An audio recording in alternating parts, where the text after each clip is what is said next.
c'est un objet de tristesse pour celui qui traverse cette grande ville ou voyage dans les campagnes que de voir les rues, les routes et le seuil des masures encombrés de mendiantes, suivis de 3, 4 ou 6 enfants, tous en guenilles. Je me propose de prendre en charge ces enfants de sorte qu'au lieu d'être un fardeau pour leurs parents ou leur paroisse, de manquer de pain et de vêtements, ils puissent contribuer à nourrir et partiellement à vêtir des multitudes.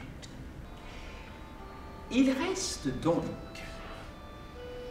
120 000 enfants nés chaque année de parents pauvres.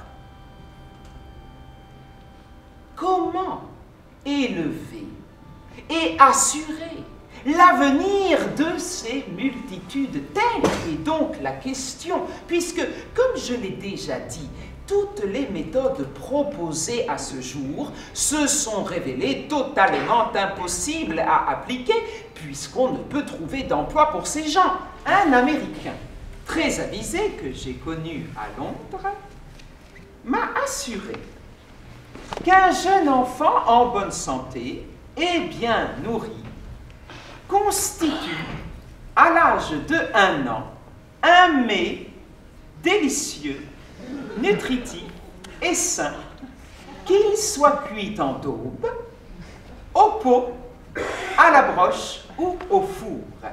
Et j'ai tout lieu de croire qu'il s'accommodera aussi bien en fricassé ou en ragoût.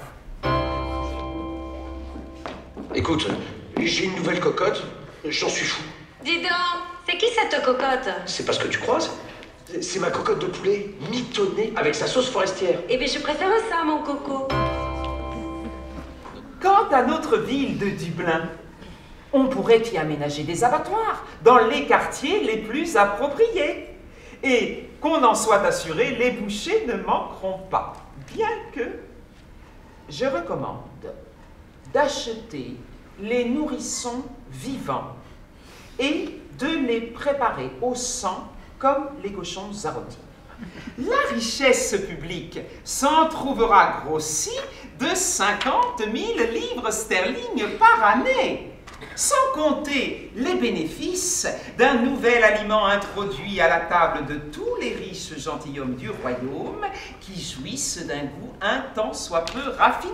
Et l'argent circulera dans notre pays, les biens consommés étant entièrement d'origine et de manufacture locale. Certains esprits chagrins s'inquiètent du nombre de pauvres qui sont âgés, malades ou infirmes. Et l'on m'a invité à réfléchir aux mesures qu'il conviendrait de prendre pour délivrer la nation de ce fardeau si pénible. Mais je ne vois pas là le moindre problème, car chacun sait que chaque jour apporte son lot de mort et de corruption par le froid, la faim, la crasse et la vermine, à un rythme aussi rapide qu'on peut raisonnablement l'espérer. Quant aux ouvriers plus jeunes, ils sont à présent dans une situation presque aussi prometteuse.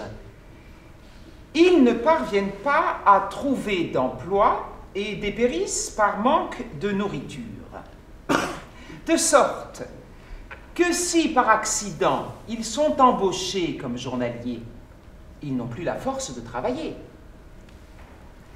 Ainsi sont-ils, de même que leur pays, bien heureusement, délivrés des maux à venir.